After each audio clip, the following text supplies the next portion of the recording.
500 मोहर के वीरता के निशानी हउए।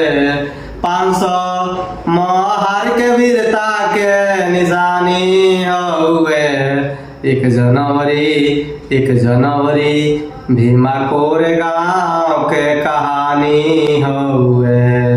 1 जनवरी भीमा कोरेगांव के कहानी हउए। मार्शल ला बनैले रहले पेशवाई हो। महार के गले मटका कमर झाड़ू लटकाई हो।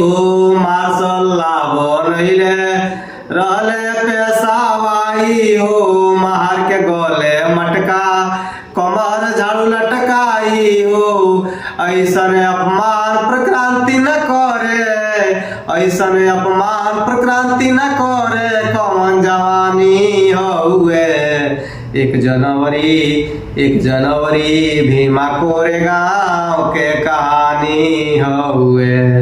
मान और सम्मान खातिर आगे अइले वीर हो। छिड़ल युद्ध पेशवाइन से भीमा नदी के तीर हो। मान और सम्मान खातिर आगे अइले वीर हो। छिड़ल युद्ध पेशवाइन से भीमा नदी के तीर हो।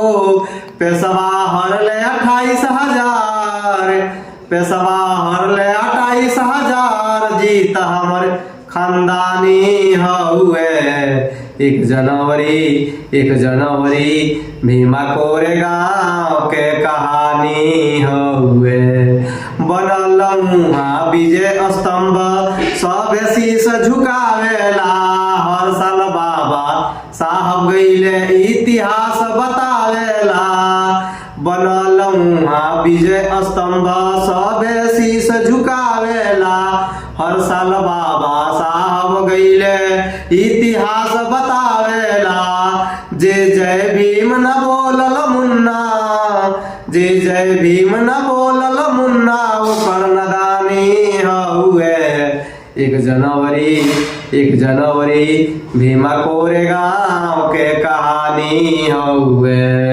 1 जनवरी भीमा कोरेगांव के कहानी हउए।